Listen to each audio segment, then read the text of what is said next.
de vuelta. Realmente me tiene sorprendido la puntualidad con que con que se ha manejado el tiempo. Es algo fuera de lo habitual en nuestros congresos. Ok, vamos a revisar algo sobre un tema que hemos venido conversando desde el día de ayer. Hemos reiteradamente repetido el concepto del riesgo. Esta es una fotografía del Canal de Panamá, del Canal de Panamá viejo. No.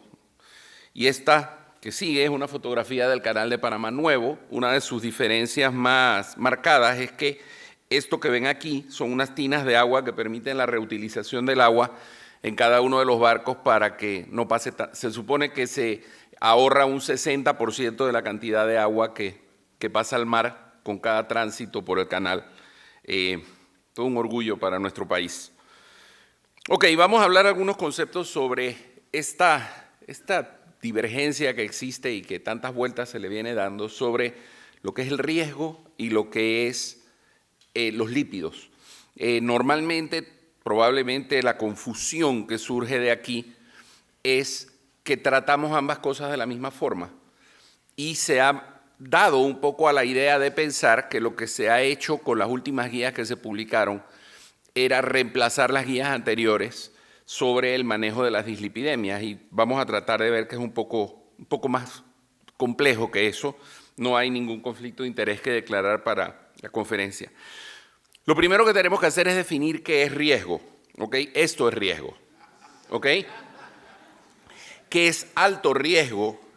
Esto es alto riesgo. ¿Y qué es muy alto riesgo? Esto es muy alto riesgo.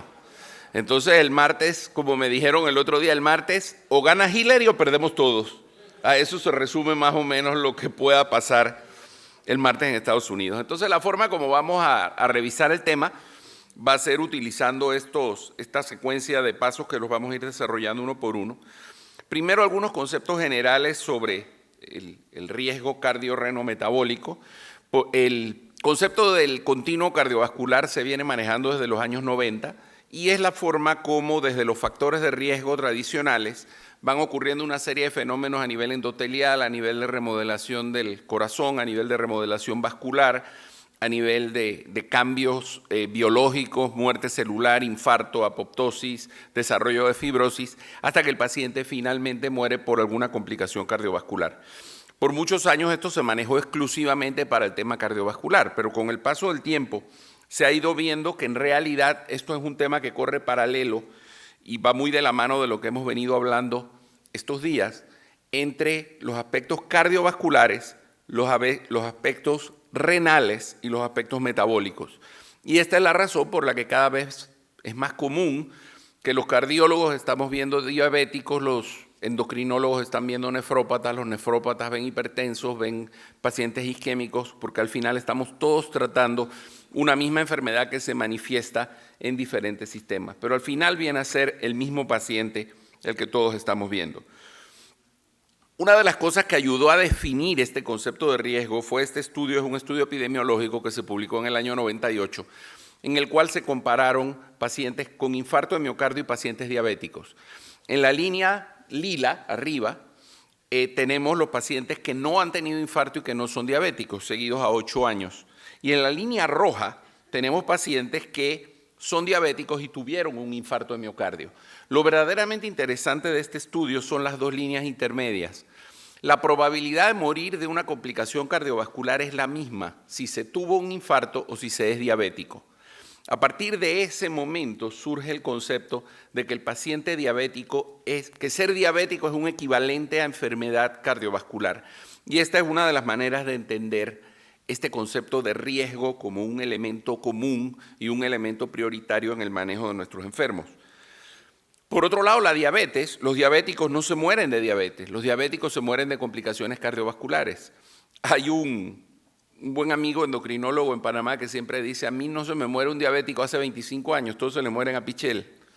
Y más o menos es cierto, porque todos los diabéticos, o la gran mayoría de los diabéticos, se van a morir de un infarto o de un evento vascular cerebral o de una complicación vascular isquémica, más que de diabetes, que viene a ser la tercera causa de muerte de los diabéticos, es la diabetes.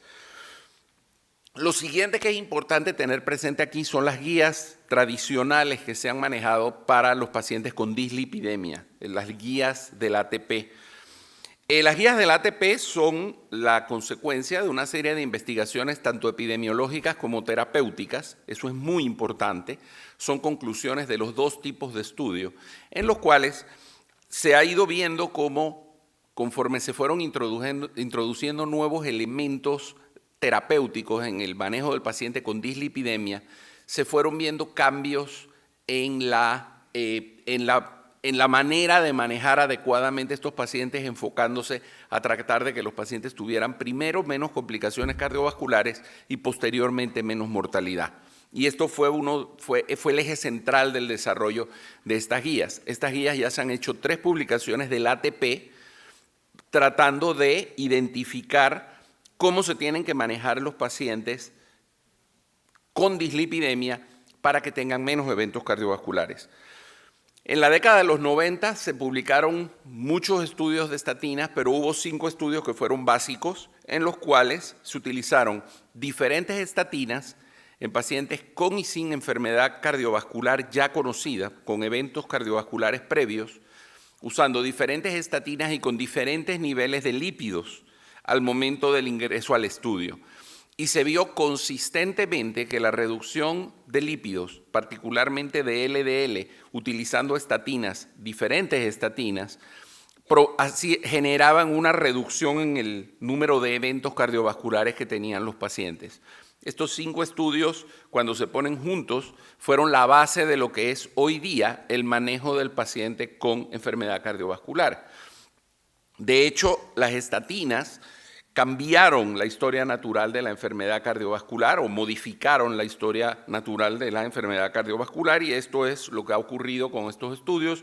Una reducción de aproximadamente el 30% del LDL va a representar una reducción de puntos finales cardiovasculares y mortalidad total fuertes en los porcentajes que indican estas barras.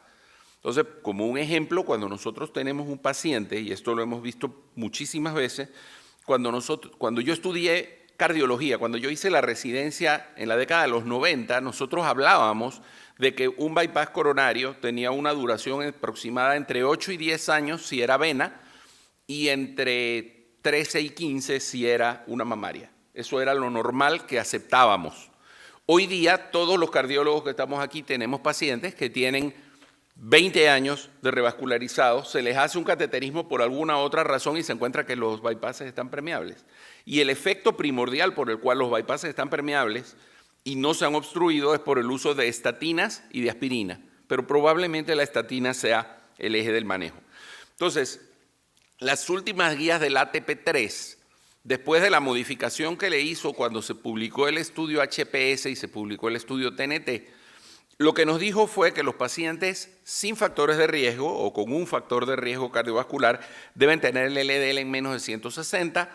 Si tienen 2 factores de riesgo deben tener menos de 130, lo óptimo que sea menos de 100. Y si ya tiene enfermedad cardiovascular o un equivalente como pudiera ser la diabetes, debe tener el LDL en menos de 70. Esa es la recomendación. Esto sigue siendo válido en el manejo de los pacientes.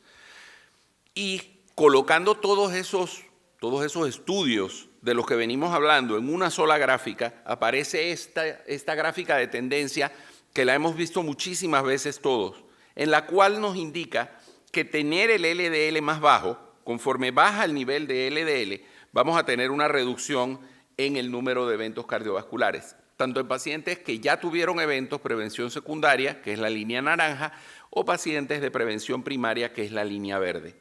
Y esto fue lo que nosotros vimos como resultado final de poner todos esos estudios de estatina juntos.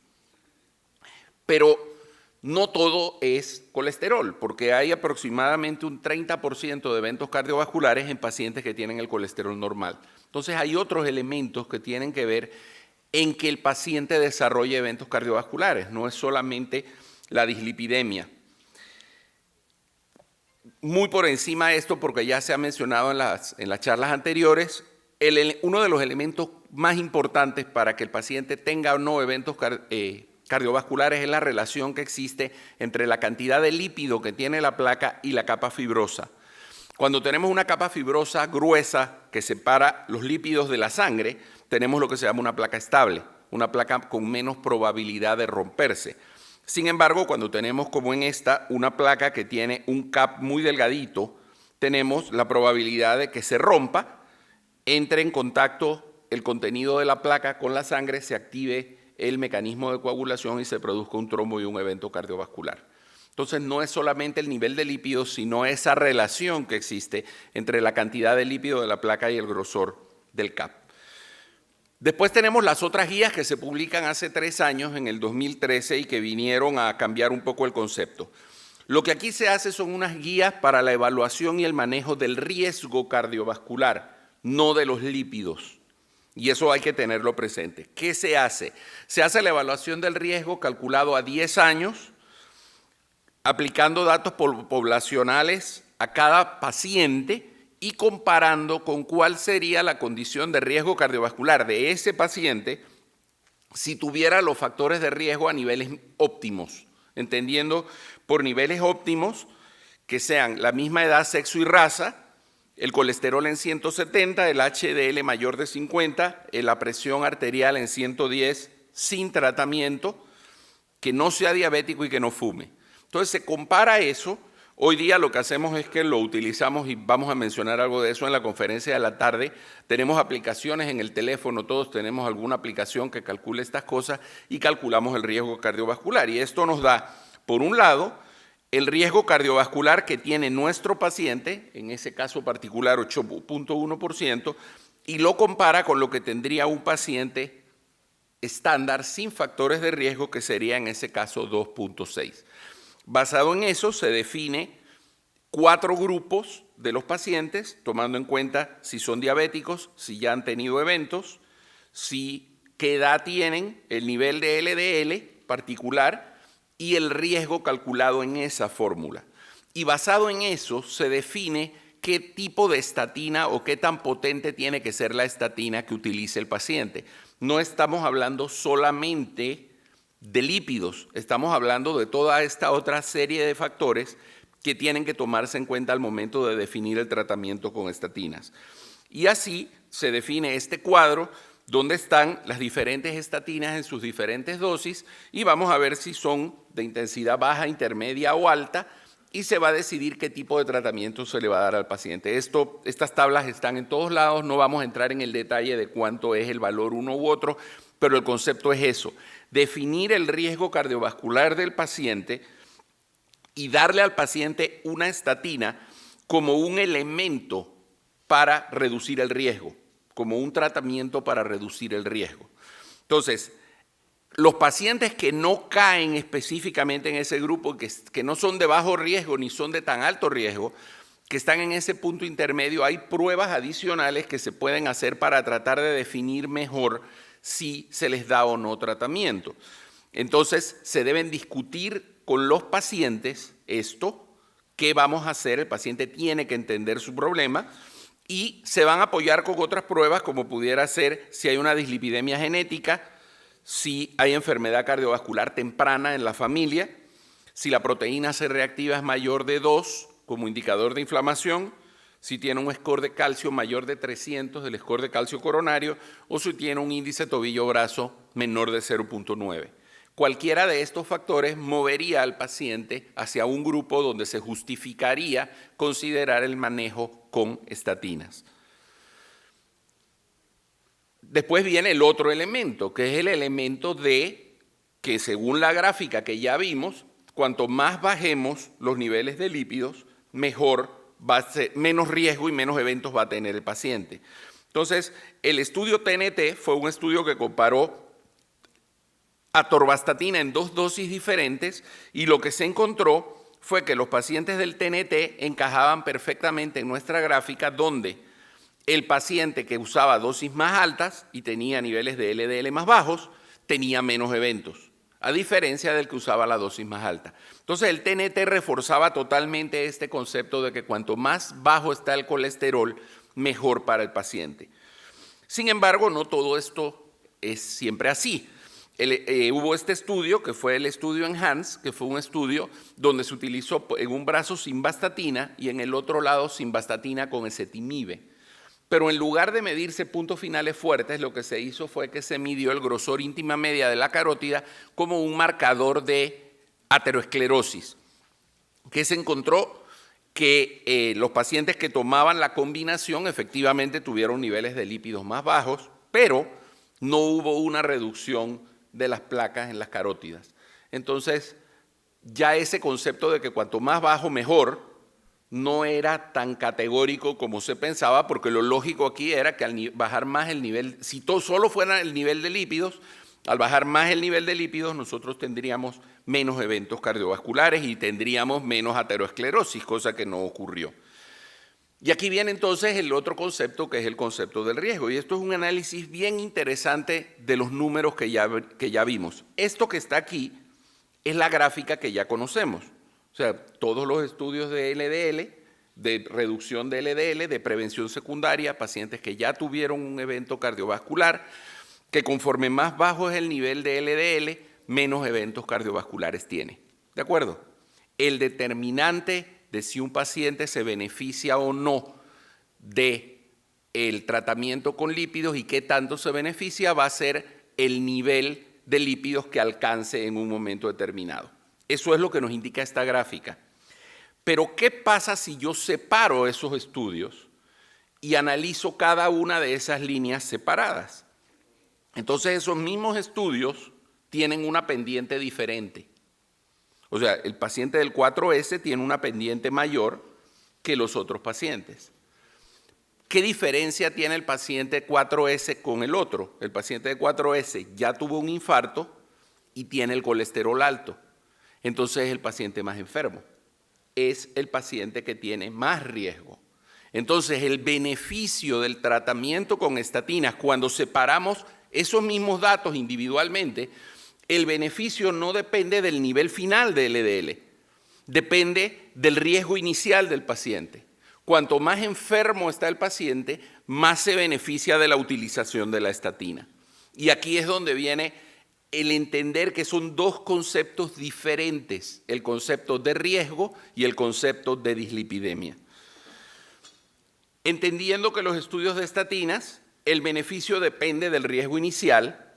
Y lo otro interesante cuando lo analizamos es que nosotros tenemos una serie de metas establecidas en las guías del ATP y resulta que las metas son un valor extrapolado, porque no se ha diseñado ningún estudio para definir cuál debe ser la meta.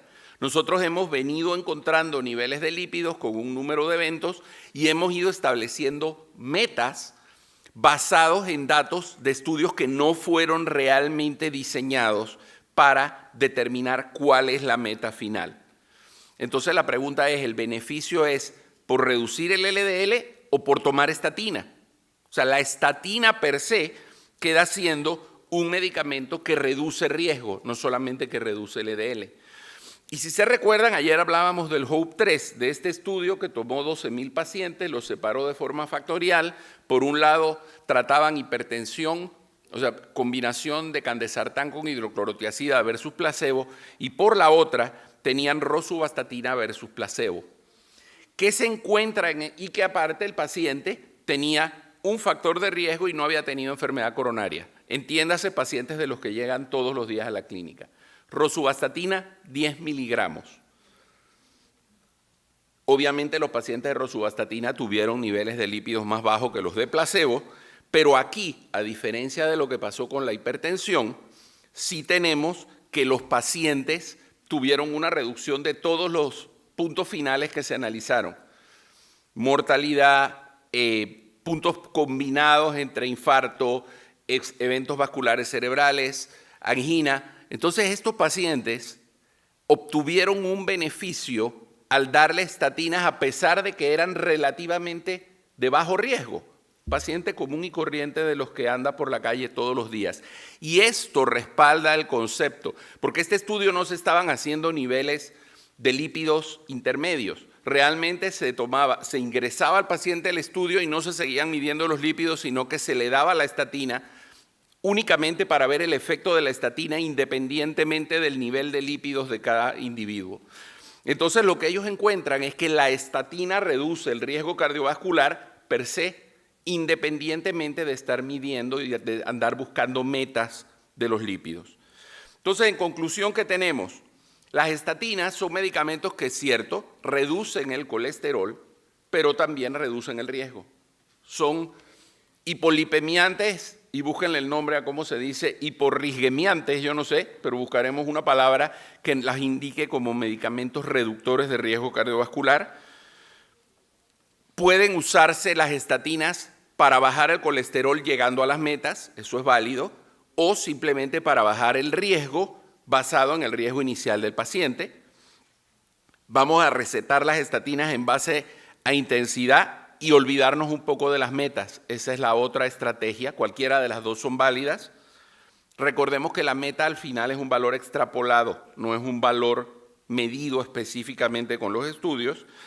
Y como dijimos ayer con las guías de la hipertensión, tenemos que decidir si vamos a utilizar las guías de manejo de colesterol o nos vamos a manejar en base a las guías de riesgo.